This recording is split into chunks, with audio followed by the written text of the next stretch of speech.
위키트리 보고 계십니까? 위키트리 보고 계시는 분? 한 번이라도 보신 분? 많이들 안 보시네. 저 지금 여기 소셜 뉴스라고 되어 있는데요. 저희 회사 법인 이름이고요. 저희들이 제공하고 있는 서비스는 위키트리입니다. SNS를 기반으로 한 뉴스 서비스고요. 아마 페이스북을 하시면 당연히 보셨을 걸로 봅니다. 제가 이게 위키트리를 지금부터 한 9년 전에 오픈을 해가지고 서비스를 하고 있는데, 그동안 제가 늘 관심을 가진 SNS를 기반으로 한 직접 소통, 이 소통의 문제에 늘 제가 관심을 가지고 있습니다. 근데 특히 지난 10년 SNS가 가지고 몰고 왔던 이 급격한 변화, 그게 지금도 진행 중입니다만은, 이 변화, 그동안에 있었던 변화의 속도보다 앞으로 닥칠 속도가 너무 빨라서 저도 목화 여러 가지 고민을 하고 있는 중입니다. 그래서 이 자리에 계신 분들한테도 이 앞으로의 소통이 어떻게 될 것인지, 기존의 SNS가 어떤 변화를 몰고 왔으며, 또 우리 눈앞에 닥친 또 한 번의 변화는 어떤 것인지, 그걸 한번 얘기를 나눠보고 싶어서 제가 제목을 저렇게 복잡하게 달았습니다. 어떻게 한마디로 보여드릴 수가 있을까? 우리말로 하니까 영 좀 생각이 안 나서 억지로 저렇게 붙였는데요. 영어로 하면 좀 더 선명하죠. 국경을 넘어선 초지능 소통으로 바뀐다는 것입니다. 한번 차근차근 얘기를 해보시죠. SNS라는 게 뭘까요? SNS라는 게, 이 SNS 소셜 네트워크 뉴스 서비스, 소셜 네트워크 서비스인데, 소셜 네트워크 뉴스 서비스는 위키트리 서비스고요. 소셜 네트워크 서비스인데요. 우리말로 번역도 잘 안 돼요. 소셜 네트워크. 일부 매체에서는 사회 관계망 이 서비스 이렇게도 얘기를 하는데, 영어로 소셜이 우리말로 사회가 아니거든요. 소셜은 소셜이에요. 번역이 안 됩니다. 과연 이 SNS라는 게 뭘까요? SNS를 저는 이렇게 설명을 드립니다. 인간이 평소에 하는 행위 중에서 가장 중요하고 가치 있는 행위가 있습니다. 그게 뭔가요? 가장 자주 하면서 가장 중요한 행위. 대화하는, 말하는 겁니다. 이야기하고. 매우 중요한 행위죠. 모든 가치가 여기서 만들어지죠. SNS는 우리가 평소에 대화하고 이야기하는 행위를 간단한 몇 개의 프로토콜로 정리를 해가지고 인터넷상에 구현을 해놓은 겁니다. 우리가 이야기하는 행위를 그대로 인터넷상에다 구현을 해놨죠. 그래서 페이스북, 트위터는 따로 설명서가 필요 없어요. 키면 웬만하면 그냥 사용을 합니다. 우리가 평소에 이야기하는 프로토콜하고 너무 닮았기 때문에. 근데 평소에 이야기하는 걸 인터넷으로 옮겨놓다 보니까 몇 가지 중요한 차이점들이 생겨납니다. 이게 세상을 뒤집는데요. 첫 번째, 우리가 이야기를 나누는데 직접 만날 필요가 없죠. 이건 전화기도 마찬가지입니다. 전화기가 만들어지고 이 세상에 엄청난 변화를 몰고 왔거든요. 멀리 떨어진 사람하고 실시간 대화를 나눌 수 있는. 지금 우리 전화기 없이 살 수 있나요? 살 수가 없습니다. 또 SNS는 인터넷상의 대화가 되다 보니까 내가 이야기를 하고 싶을 때 이야기를 하고, 상대방 이야기를 듣고 싶을 때 꺼내 들을 수가 있어요. 이야기를 하는데 시간의 제약을 없앴죠. 세 번째, 대화를 나누는데 평소에 나하고 아무 관계가 없는 사람하고도 대화를 나눌 수가 있습니다. 이건 기존 우리 피지컬 상태에서, 우리 일상에서 굉장히 어색한 일이죠. 평소에 모르는 사람하고 대화를 나누기가 어렵잖아요. 그렇죠? SNS는 그걸 가능하게 만듭니다. 대화를 나누는 이 중요한 행위를 하는데 대화의 상대를 무한 확장시켜놨고 시간과 공간의 제약을 무너뜨렸습니다. SNS가. 이것만이 아니죠. 일대 다수의 소통이 가능하게 해줬습니다. 이건 기존의 언론사, 매스미디어, 신문사, 방송사들이 과점하고 있었던 기능이죠. 일대 다수의 소통이 가능하게 해줬습니다. 누구든지 불특정 다수한테 자기 이야기를 퍼뜨릴 수 있는, 어마어마한 변화입니다. 이것만이 아닙니다. 다수 대 다수가 동시에 소통을 할 수 있는, 이건 지금까지 인간이 갖지 못했던 소통의 방식입니다. 다수 대 다수가 동시에 대화를 나누는. 그래서 여론이 뒤집어지는 거죠. 새로운 여론들이 형성이 되고 굉장히 빠른 속도로. 이 5가지 차이점이 세상을 뒤흔든 겁니다. 1차적 타격을 입은 데가 언론사고요. 고유의 기능을 잃어버렸으니까.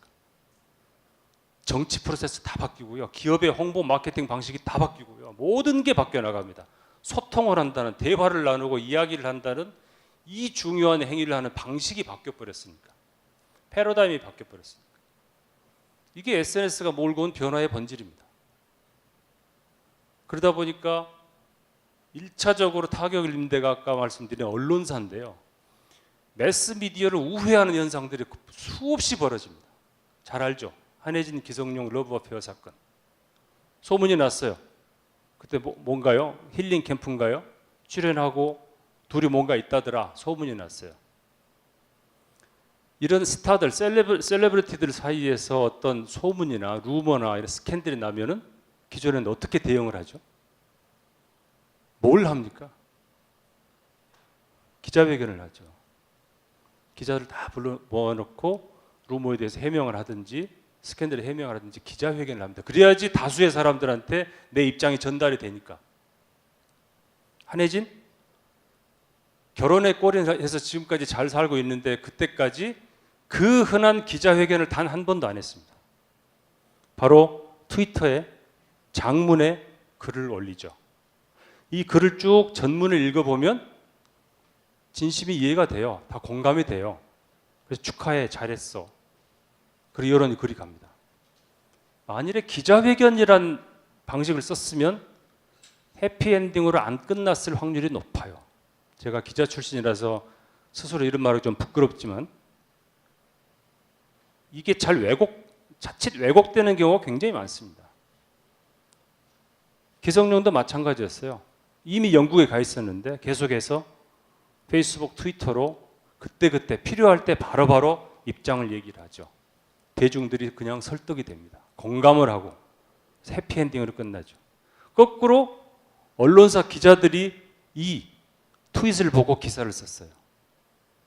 기자회견을 듣고 쓰는 게 아니라 기존의 언론사와, 그러니까 기자와 취재원의 관계가 위상이 역전돼 버린 것이죠.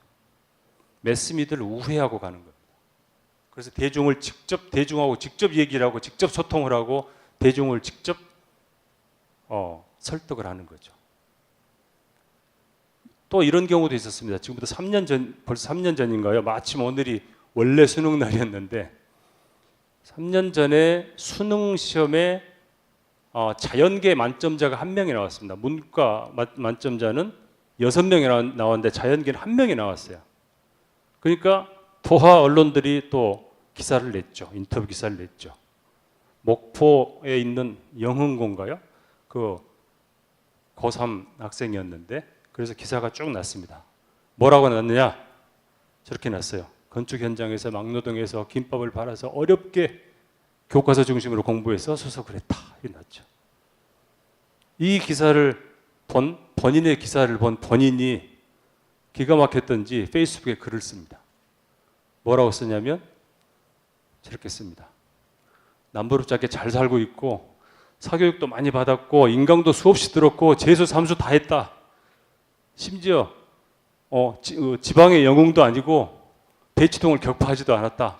일부 언론에서는 대치동을 격파한 지방의 영웅 그랬나 봐요. 그래서 그런 적도 없다 하고 페이스북에 씁니다. 그걸 저 위키트리에서 기사를 써가지고 어마어마하게 많이 봤는데요. 기성 언론사들은 특정 사안을 볼 때 일정한 프레임을 가지고 있습니다. 그 프레임을 좀처럼 벗어나지 않습니다. 무슨 얘기냐면 기자가 취재를 해가지고 기사를 써서 데스크한테 보내면 데스크가 그 프레임에 맞춰주는 작업을 해요. 제가 기자할 때도 수없이 그런 걸 겪었는데 이런 수능 수석 합격자, 수능에 이런 만점자, 수능 수석 이래 되면 일단 교과서 중심으로 공부한 딱한 사정으로 써야 되거든요. 우리 기자할 땐 딱사라 그러는데 딱사. 이건 딱사야. 딱한 사정이란 얘기예요. 기성 언론에서는 저 앞부분, 저기까지만 기성 소통 체계에서는 저거만 알려지죠. 이 사실은 알려질 수가 없었습니다. 지금은 무차별로 알려지죠. 기성 매스미디어의 언론의 프레임을 벗어나 버리는 겁니다. 이게 새로운 소통의 현상이고, 그래서 언론사, 매스미디어들이 직격탄을 맞는 겁니다. 기성세대와 요새 여기 계신 분들의 대다수인 것 같은데, 이 밀레니엄 세대들하고는 이 정보를 입수하는, 뉴스를 보는, 세상을 보는 이 방식이 다르죠. 저도 기성세대 중에 기성세대인데, 우리 세대들은 어떻게 그 세상을 보느냐면요, 복잡한 일이 벌어지면, 뭐 세월호 사건이 터지든 뭐 복잡한 일이 벌어지면 누군가 정리해 준 걸 봐야지 나도 정리가 돼요. 그래서 뉴스를 봐요. 신문을 보고. 뉴스를 보고 뉴스에서 정리를 해준 걸 들어야지 속이 시원해. 관련된 신문을, 기사를 이것 보고 저것 보고 봐야지 내가 정리가 돼요. 이 복잡한 내용들을 보면 어지러워, 정신이 없어. 누군가 정리를 해줘야 돼요. 그래서 자꾸 언론 뉴스를 봅니다. 근데 지금 뉴 밀레니얼 세대들은 모든 정보를 무차별로 보죠. 무차별로 보고, 그 중에 언론사가 만든 뉴스도 그 중에 하나일 뿐이죠. 판단은 내가 하니까. 제가 우리 위키트리 기사를 보는 행태들을 유심히 보는데요. 뭐 지하철 타면 누가 페이스북 옆에서 보고 있으면 어깨 너머로 보면 여지없이 위키트리를 보거든요. 어떻게 보나 봐요. 댓글들을 먼저 보는 경우가 많습니다. 본문보다. 최근에 제가 한국 외국어대 통번역대학원 학생들이 다 모인 자리에서 퀵 서베이를 해봤어요.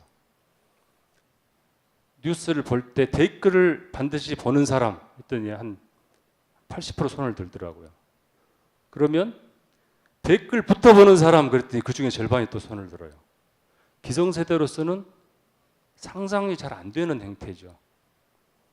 이 많은 이야기들을 전부 SNS든지 카톡이든지 페이스북이든지 뭐든지 댓글부터, 그 속에는 거짓말도 있고 욕설도 있고 별게 다 있는데 그걸 무차별로 다 보는 거죠. 그러면서 결론은 자기가 내고 그 결론을 또 공유하는, 전혀 행태가 다릅니다. 여러분들은 좀 뭐 당연한 거 아니야 그러겠지만 기성세대들 들을 때는 이게 뭔 소리 그렇습니다. 그래서 저는 이 기성세대와 밀레니얼 세대 사이에 상당히 심각한 미디어 디바이더가 있다고 생각을 합니다.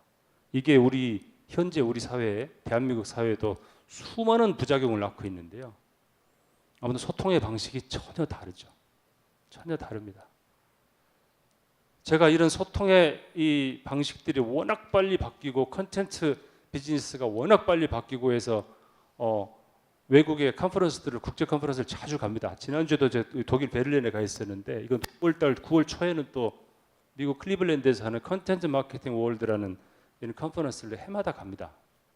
보시다시피 한 4,000명이 모여요. 컨퍼런스 하나에 4,000명 모이는 것은 어마어마한 규모거든요.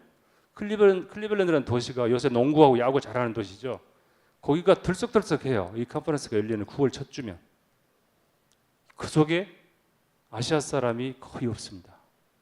제가 3년 전에 처음 갔을 때 아시아는 정말 저 혼자뿐이었어요. 근데 이미 컨텐츠 비즈니스라는, 컨텐츠 마케팅이라는 분야가 하나의 산업으로 자리를 잡고 있습니다.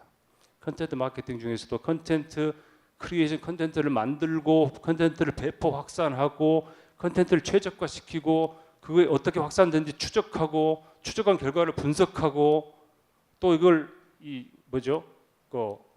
다국어로 바꿔서 뿌리고, 각 분야마다 수많은 기업들이 솔루션을 내놓고 각축을 하고 있습니다. 하나의 산업인 거죠.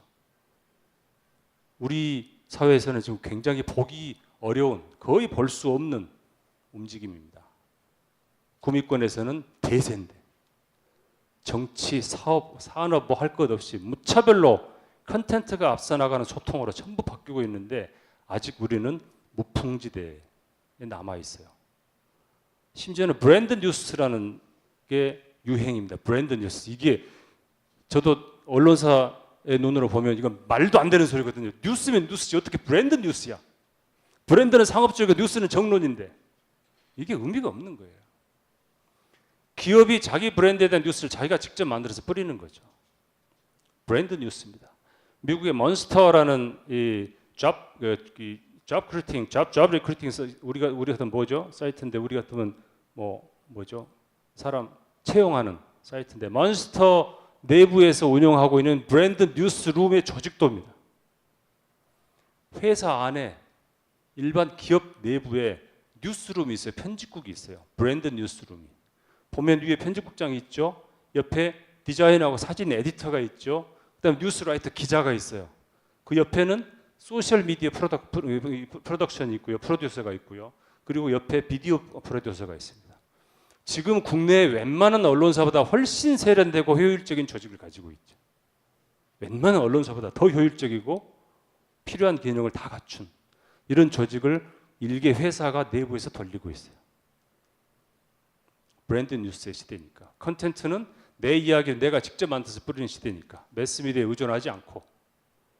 그래서 컨텐츠가 매우 중요해지는 겁니다. 얼마나 설득력 있는 컨텐츠를 만들 것이며 그걸 어떻게 효율적으로 뿌릴 것이며 그 반응을 어떻게 분석해서 또 대응할 것인지. 이게 성패를 좌우하죠. 기업의 성패, 정부의 성패를 좌우하는 핵심이 컨텐츠로 떠오르고 있는 것입니다. 또 하나의 변화가 있습니다. 지금까지는 SNS가 몰고 온 변화예요. 직접 소통이 가능하게 하는 SNS가 몰고 온 변화였습니다. 여기 또 하나의 변화가 지금 닥쳤죠. 언어의 장벽이 무너지고 있죠. 무너져 버렸어요, 이미. 구글이 그 주역입니다. 구글 트랜슬레이터, 우리 구글 번역기라고 그러죠. 최근에 구글 번역기를 써보신 분 어떻든가요? 많아졌네 이제. 어때요, 써보시면? 좋아요. 불과 한 6개월 전만 해도 정말 바보였어요. 바보였죠. 옛날에 개그 콘서트에 맹구라는 이 캐릭터가 있었는데 맹구였어요, 맹구. 이렇게 말하면 전혀 엉뚱한 소리 하는. 최근에 구글 트랜슬레이트의 번역 실력을 보면요. 이미 일본어는 우리한테 외국어가 아니고요. 두 번째 단락이 6개월 이전 한 1년쯤 됐을 거예요. 똑같은 문장을 한 1년 전에 영어로 번역해 본 결과입니다. 그 아래 칸은 한 달 전쯤 됐을 거예요. 그때 번역한 결과입니다. 충격적으로 정확도가 높아져 있죠. 한국어를 영어로 바로 바꾸는데. 제가 2000년 제가 UC 버클리에서 공부하고 있을 때인데 그때부터 내추럴 랭귀지 프로세싱 자연어 처리 이게 관심이 많아가지고 계속 추적을 하고 있었거든요. 자동 번역의 이 정확도를 급격하게 높아지고 있습니다. 급격하게 높아지다가 한 6개월 전에 극적으로 10개월 됐네요. 극적으로 정확도가 높아진 게 구글이 바로 기계 번역, 사람의 신경 같은 신경 번역망을 장착을 했어요. 일종의 인공지능이죠. 그래가지고 갑자기 하루아침에 번역 정확도가 확 뛰어올랐어요. 일종의 인공지능입니다. 그리고 지금 쓰는 사람이 많아졌는데 과거에는 별로 손 안 들었거든요. 이렇게 많이 쓰잖아요. 많이 쓰면 쓸수록 정확도는 더 빨리 올라갑니다. 얘들이 학습을 하기 때문에 엔진이. 일반인들이 쓰는 걸 보고 학습을 하기 때문에 그래서 정확도는 더 올라가죠. 한국어, 과거에는 한국어를 영어로 번역하려면 한국어를 일본말로 번역했다가 일본말을 다시 영어로 번역한 것이 더 나았어요. 지금은 그럴 필요가 전혀 없어졌습니다. 전혀 없어졌어요.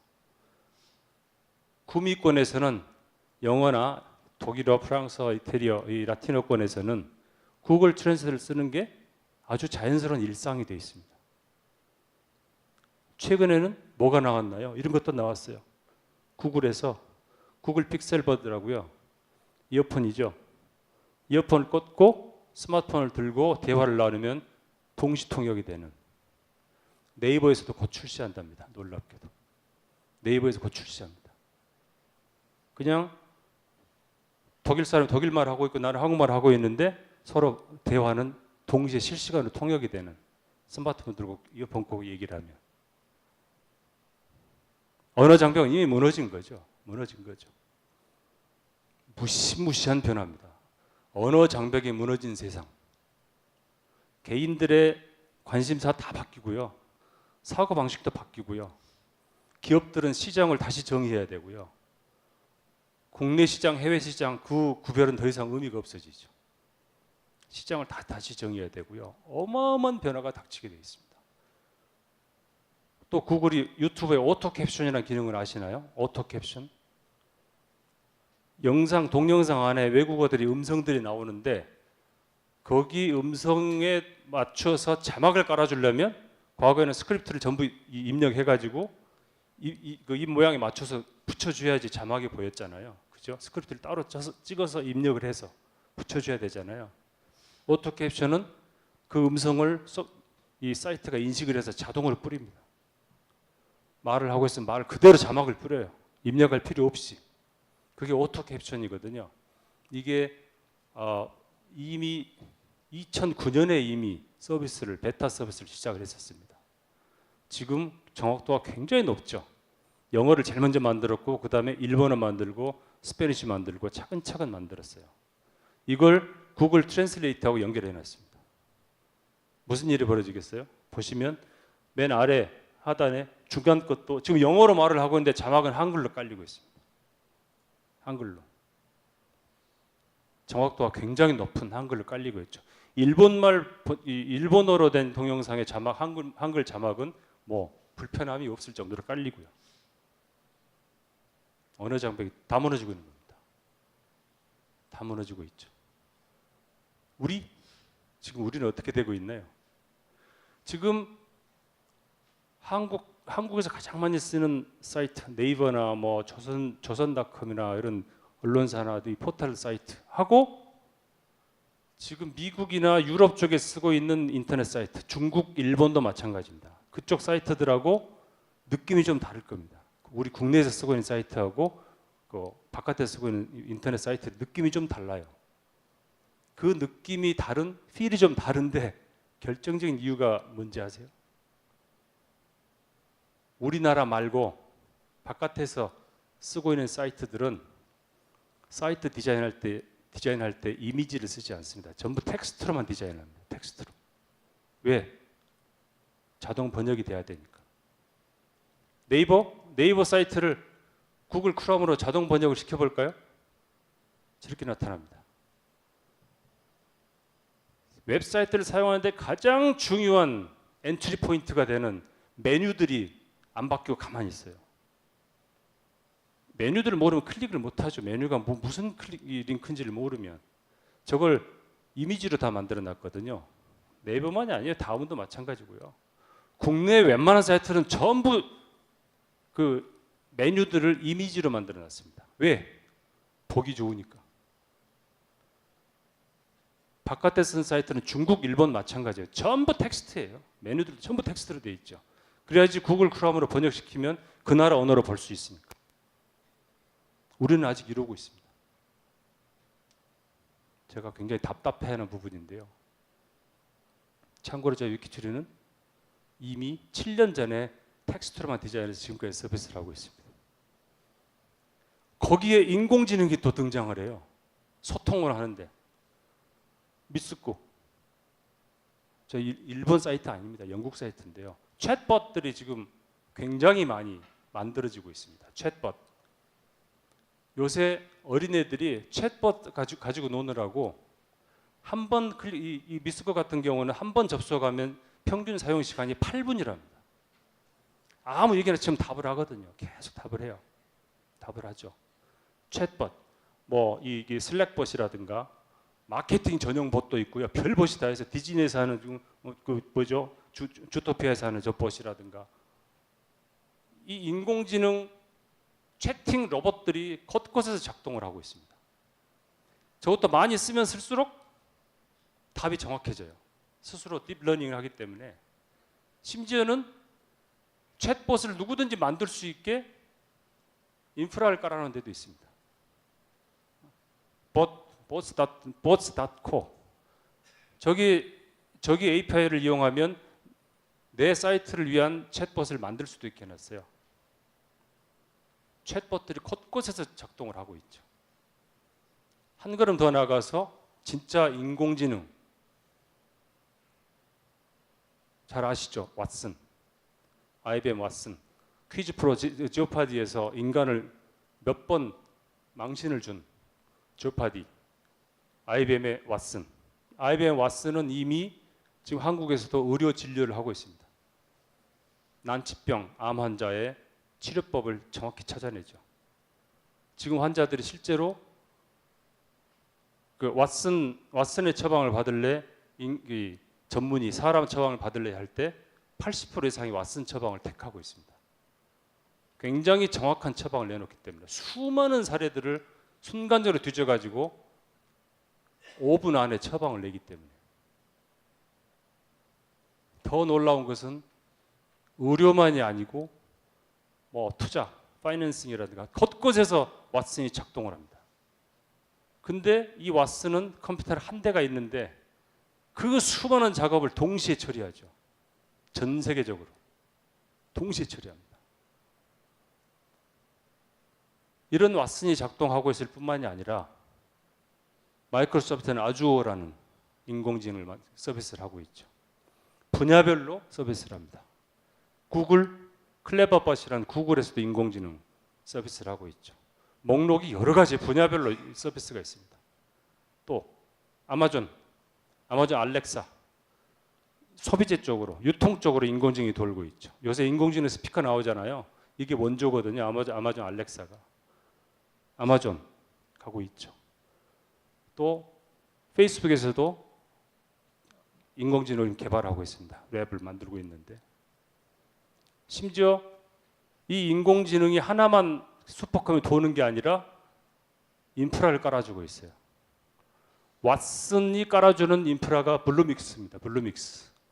블루믹스에 접속을 해가지고 블루믹스에서 정해놓은 그 인터페이스 거기에 맞춰서 프로그램을 짜서 붙이면 내가 원하는 답을 왓슨한테 시켜서 답을 얻을 수가 있어요. 그걸 누구든지 쓸 수 있게 블루믹스가 오픈을 해놨습니다. 블루믹스라는 그 API라고 그러는데요. 응용 프로그램 인터페이스죠. 그걸 열어놓고 누구든지 프로그램을 붙여서 아는 답을 가져가라는 거죠. 클레버봇도 마찬가지고 전부 API를 열어주고 있습니다. 수많은 사람들이, 수많은 기업들이 인공지능 인프라에 접속을 해서 원하는 답을 찾아내는 거죠. 내가 인공지능을 따로 만들 필요가 없이 그걸 이 초고속 인터넷망을 통해서 다 공유를 하는 세상입니다. 자, 그러면 제가 얘기하려고 하는 트랜스내셔널 하이퍼 인텔렉츄얼 커뮤니케이션이 어떤 모양일까요? SNS, 아까 설명드렸죠. SNS가 얼마나 우리를 바꿔놨는지. 지금 SNS는 사람끼리 얘기를 하고 있습니다. 수많은 사람들이 사람끼리 얘기를 하고 있어요. 우리 일상에서 얘기하는 걸 인터넷을 구현시켜 놓고 사람끼리 얘기를 하고 있죠. 논쟁도 하고. 이 소통망에 AI들이 끼어듭니다. 정확한 답이 있는 소통을 하는 거죠. 이 AI가 주어진 답을 가지고 소통을 하고 그에 대해서 얘기를 나누면 나눌수록 AI는 더 정확한 답을 가져갑니다. 그걸 전부 러닝을 하니까 사람들은 소통하고 말지만 얘는 다시 학습하고 다시 학습하고 무슨 일이 벌어질까요? 이것만이 아닙니다. 여기서 언어의 장벽이 없어졌다고 생각해 보십시오. 어떤 소통이 벌어질까요? 과연 이 속에서 무슨 일을 해야 될까요? 우리는 인간을 위한 서비스를 어떤 걸 해야 될까요? 지금 하고 있는 영역에서 어떻게 생각을 바꿔야 될까요? 인공지능이 개입한 언어 장벽이 무너진 직접 소통 환경에서 과연 세상은 어떻게 바뀔까요? 그것만이 아닙니다. SNS와 인공지능과 언어 장벽이 무너진 기소통에다가 소통에 거짓이 있을 수가 없는, 소통 내용을 위변조할 수 없는 그런 프로토콜이 또 개입을 합니다. 블록체인인데요. 요새 비트코인 말이 많죠. 비트코인에 적용된 프로토콜입니다. 아무도 위변조를 할 수 없는. 그러니까 간단히 말씀드리면 어떤 큰 슈퍼컴 같이 한 대가 모든 자료를 가지고 있는 게 아니고요. 거기 저장된 자료를 뿌려주는 게 아니고요. 작은 컴퓨터 수만 대를, 일반 개인이 쓰고 있는 네트워크에 물려 있는 컴퓨터 수만 대를 무작위로 접속해서 하나의 정보를 똑같이 집어넣었습니다. 그래가지고 그 정보를 누가 A라는 정보를 똑같이 한 몇만 대에다 쫙 뿌려놨는데 A라는 정보를 누가 꺼내본다. 그 몇만 대를 동시에 비교를 합니다. 조금은 달라져 있으면 조금은 변형되어 있는 정보는 유통을 안 시키죠. 늘 검증을 해요. 뿌릴 때마다, 조회를 할 때마다 나머지 게 다 맞는지를 검증을 하고 보여주고 하는 블록체인이 세상을 바꾸는 프로토콜이거든요. 위변조가 불가능하죠. 은행 계좌를 한 군데서 지금 시스템 같으면 호스트 컴퓨터에서 계좌만 바꾸면 돈을 찾을 수 있잖아요. 블록체인에서 한 군데 바꿔봐도 아무 의미가 없어요. 나머지 만 몇 개가 데이터가 똑같아야지 서비스가 프로세싱 진행이 되니까. 아무도 위변조를 못하는 거죠. 그 컴퓨터를 수없이 바꾸니까. 정보에도 AI가 가지고 있는 답을 준 정보, 어떤 확실한 정보가 있으면 그 정보가 오피셜한 루트를 통해서 업데이트가 되지 않고 어디서 일부를 위변조했다 싶으면 전혀 유통이 되지 않는 그런 프로토콜이 또 여기 얹어지고 있습니다. 이런 소통이 벌어지면 여러분들 어떻게 하시겠습니까? 근데 이게 먼 미래가 아니고 지금 문을 이미 열어놓은 소통 시대입니다. 여기서 과연 뭘 해야 될지 여러분 숙제로 남기겠습니다. 감사합니다.